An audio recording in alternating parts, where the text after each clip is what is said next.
ദൈവസന്നിധിയിൽ നമുക്ക് എഴുന്നേറ്റ് നിന്നോ ഇരുന്നോ മുട്ടുകുത്തിയോ നമ്മുടെ അവസ്ഥ അനുവദിക്കുന്ന പോലെ നിമിഷങ്ങളിൽ പ്രാർത്ഥിക്കാം.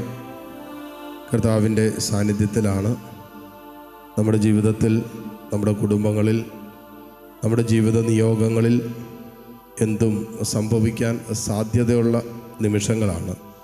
ഒരു ദൈവിക ഇടപെടലിൻ്റെ, ഒരു ദൈവാനുഭവത്തിൻ്റെ നിമിഷങ്ങളിലൂടെയാണ് നമ്മളിപ്പോൾ കടന്നു പോകുന്നത്.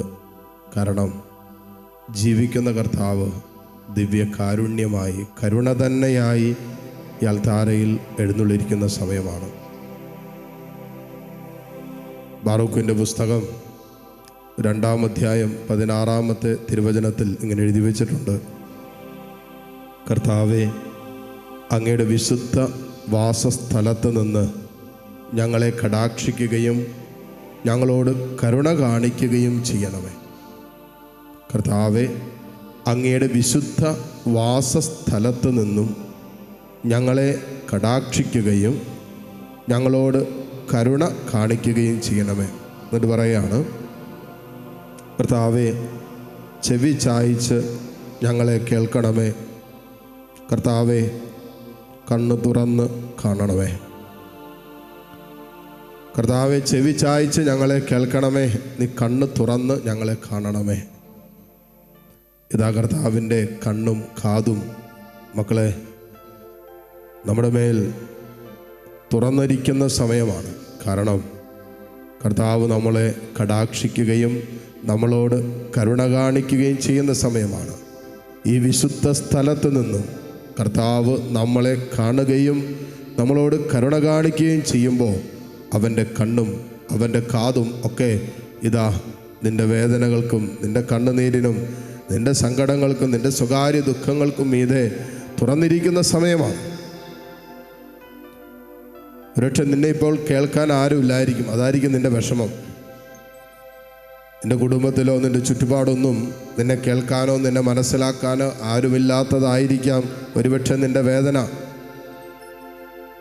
ഒരുപക്ഷെ നീ കടന്നു പോകുന്ന നിൻ്റെ ജീവിതത്തിൻ്റെ ദുഃഖ ദുരിതങ്ങളെ കാണാനും അതിനനുസരിച്ച് നിന്നോടൊന്ന് സംസാരിക്കാനൊക്കെ ആരുമില്ലാത്തത് ഒരുപക്ഷെ നിൻ്റെ സങ്കടമാകാം. പക്ഷേ ഇതാ കർത്താവ് കണ്ണ് തുറന്ന് നിന്നെ കാണുന്നു.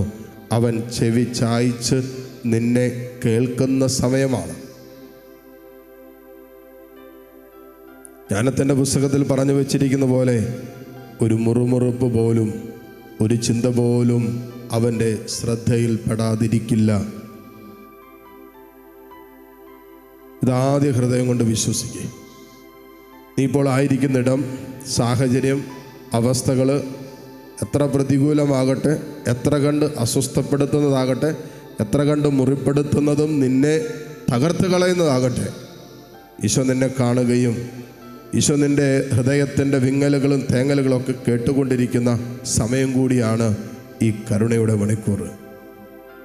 നിനക്ക് പ്രതീക്ഷിക്കാനുണ്ട്, നിനക്ക് പ്രത്യാശിക്കാനുണ്ട്, നിനക്ക് സന്തോഷിക്കാനൊരു കാരണമുണ്ട്. കാരണം നിൻ്റെ സന്തോഷത്തിൻ്റെ ആദ്യ കാരണവും സന്തോഷത്തിൻ്റെ പൂർണ്ണതയുമായ ജീവിക്കുന്നവനായ കർത്താവ് ഈ അൾത്താരയിലുണ്ട് എന്നുള്ളത് തന്നെ.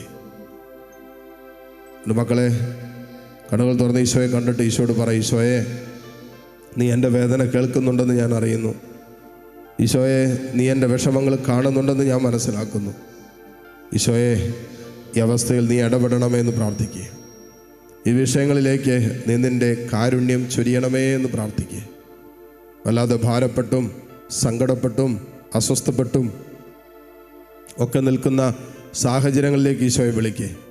ജോലിയില്ലാത്ത നിൻ്റെ അവസ്ഥകളിലേക്ക് ഈശോയെ വിളിച്ചിട്ട് പറ: കർത്താവേ, എൻ്റെ ജോലി മേഖലകളുടെ മേൽ നീ കരുണ കാണിക്കണമേ. സാമ്പത്തികമായി തകർന്നു കിടക്കുന്ന അവസ്ഥകളിലേക്ക് ഈശോയെ വിളിക്കുക. എന്നിട്ട് പറ: ഈശോയെ, എൻ്റെ ഈ സാമ്പത്തിക വരുമാന മാർഗങ്ങളുടെ മേൽ നീ കരുണ കാണിക്കണമേ. മക്കളെ ഓർത്ത് വേദനിക്കുന്ന മാതാപിതാക്കൾ ഇതിനകത്തുണ്ടെങ്കിൽ അവരുടെ സ്വഭാവ ദൂഷ്യങ്ങളോ സ്വഭാവത്തിൻ്റെ സവിശേഷതകളോ ദുശീലങ്ങളോ അവിശുദ്ധ ബന്ധങ്ങളോ അടിമത്തങ്ങളോ ഏതെങ്കിലും കാര്യങ്ങളെ ഓർത്ത് വല്ലാതെ ആകുലപ്പെടുകയും അസ്വസ്ഥപ്പെടുകയും ചെയ്യുന്ന മാതാപിതാക്കളുണ്ടെങ്കിൽ ആ മക്കളെ കർത്താവിൻ്റെ കാരുണ്യത്തിലേക്ക് കൊടുത്തിട്ട് പറ: ഈശോയെ, എൻ്റെ ഈ മകൻ്റെ മേൽ ഈ മകളുടെ മേൽ നീ കരുണ കാണിക്കണമേ. നിൻ്റെ കണ്ണും നിൻ്റെ കാതും എൻ്റെ മകൻ്റെ മേലും മകളുടെ മേൽ നീ തുറക്കണമെന്ന് പ്രാർത്ഥിക്കുക. കുടുംബ ബന്ധങ്ങൾ അസ്വസ്ഥപ്പെട്ടിരിക്കുന്ന അവസ്ഥകളിലൂടെ കടന്നു പോകുന്ന, കുടുംബത്തിൻ്റെ അന്തരീക്ഷങ്ങൾ ഭിന്നിച്ചും കലഹിച്ചൊക്കെ ആയിരിക്കുന്ന അവസ്ഥകൾ, ആ വിഷയങ്ങളിലേക്ക് ഈശോയെ വിളിക്കുന്നുണ്ട്. പറയും, ഈശോയെ, എൻ്റെ കുടുംബത്തിൻ്റെ ഇപ്പോഴത്തെ അസമാധാനത്തിൻ്റെ അന്തരീക്ഷത്തിലേക്ക് നിൻ്റെ കരുണ വർഷിക്കണമേ എന്ന് പ്രാർത്ഥിക്കുക. അതല്ലേ ബാറൂക്കിലൂടെ കർത്താവിനോട് സംസാരിച്ചത്? കർത്താവെ, അങ്ങയുടെ വിശുദ്ധ സ്ഥലത്ത് നിന്ന് ഞങ്ങളെ കടാക്ഷിക്കുകയും ഞങ്ങളോട് കരുണ കാണിക്കുകയും ചെയ്യണമേ. കർത്താവെ, ചെവി ചായ്ച്ച് ഞങ്ങളെ കേൾക്കണമേ. കർത്താവെ, കണ്ണ് തുറന്ന് ഞങ്ങളെ കാണണമേ. ഈ അവസ്ഥയിലും തമ്പുരാൻ്റെ സ്നേഹം അനുഭവിക്കാനും സാന്നിധ്യം അനുഭവിക്കുവാനുമാണ് ദൈവം നമ്മളിൽ നിന്ന് ആവശ്യപ്പെടുന്നതും ആഗ്രഹിക്കുന്നതും. ഈ അവസ്ഥയിലും ദൈവത്തെ മഹത്വപ്പെടുത്തിക്കൊണ്ടുള്ളൊരു ജീവിതമാണ് ദൈവം ആഗ്രഹിക്കുന്നത്. സ്വകാര്യ ജീവിതത്തിൻ്റെ തകർച്ചകളുണ്ടെങ്കിലും, വൈകാരിക ജീവിതത്തിൽ വല്ലാത്ത അസ്വസ്ഥതകളുണ്ടെങ്കിലും, ഇപ്പോൾ കടന്നു പോകുന്ന ജീവിതത്തിൻ്റെ പ്രതിസന്ധികളിലും ഞെരുക്കങ്ങളിലും ദൈവത്തെ മഹത്വപ്പെടുത്തി ദൈവത്തിന് മഹത്വം കൊടുത്ത് നീ ജീവിക്കാൻ തുടങ്ങുമ്പോൾ കർത്താവ് ശക്തമായി നിൻ്റെ ജീവിതത്തിൽ ഇടപെടാൻ പറ്റും. കാരണം ദൈവ സാന്നിധ്യത്തെ നിൻ്റെ വേദനകളിലും നീ നിഷേധിക്കാതെ ചേർത്ത് പിടിച്ചു കൊണ്ടുപോവുകയാണ്. അതുകൊണ്ടാണ് ബാറൂക്ക് പ്രവാചകൻ കൂട്ടിച്ചേർക്കുന്നൊരു വചനമുണ്ട്.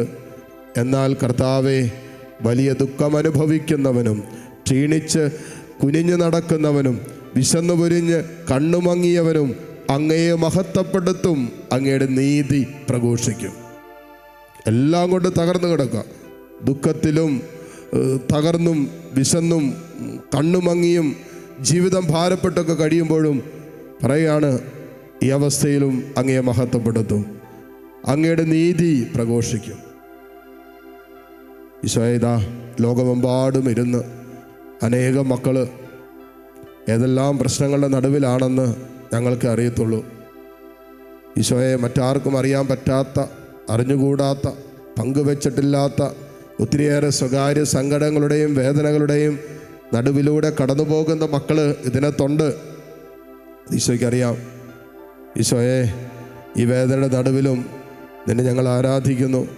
ഈ സങ്കടങ്ങളുടെ നടുവിലും നിന്നെ ഞങ്ങൾ മഹത്വപ്പെടുത്തുന്നു. ഈ പ്രതികൂല അനുഭവങ്ങളുടെ നടുവിലും ദൈവമേ, ഞങ്ങൾ ഒരുമിച്ച് ചേർന്ന് നിൻ്റെ മഹത്വം പ്രഘോഷിക്കുന്ന സമയമാണിത്. അതുകൊണ്ട് നിൻ്റെ കണ്ണും നിൻ്റെ കാതും ഞങ്ങളുടെ മേൽ തുറക്കപ്പെടുമെന്നും നീ ഞങ്ങളോട് കരുണ കാണിക്കുമെന്നും ഈ വിശുദ്ധ സ്ഥലത്ത് നിന്ന് നിൻ്റെ കാരുണ്യം ചൊരിയുമെന്ന് യേശുവേ ഞങ്ങൾ വിശ്വസിക്കുന്നു. മുട്ടുമേലായിരുന്ന് ദിവ്യകാരണ ഈശോയുടെ ആശീർവാദം സ്വീകരിക്കാം. നമ്മുടെ എല്ലാ നിയോഗങ്ങളുടെ മേലും തമ്പുരാൻ്റെ കാരുണ്യം വർഷിച്ചുവെന്ന് ഹൃദയത്തിൽ വിശ്വസിക്കുകയും നമ്മളെല്ലാം ആർക്കെല്ലാം വേണ്ടി പ്രാർത്ഥിക്കുന്നുണ്ട് അവരെല്ലാം ദൈവസന്നിധിയിലേക്ക് ഉയർത്തുകയും ചെയ്യാം. ഈ ദിവസങ്ങളിൽ പരീക്ഷയ്ക്ക് ഒരുങ്ങുന്ന കുഞ്ഞുങ്ങൾ, പരീക്ഷ എഴുതിയ റിസൾട്ട് കാത്തു നിൽക്കുന്നവർ, പുതിയ പഠന വിഷയങ്ങളിലേക്കും സാഹചര്യങ്ങളിലേക്കുമൊക്കെ പോയിക്കൊണ്ടിരിക്കുന്ന കുട്ടികൾ, എല്ലാവരെയും പ്രത്യേകം നമുക്ക് ഈ ആശീർവാദ സമയത്ത് ചേർത്ത് നിർത്തി ദിവ്യകാരണ ഈശോയുടെ ആശീർവാദം നമുക്കിപ്പോൾ സ്വീകരിക്കാം. Hallelujah, hallelujah, hallelujah.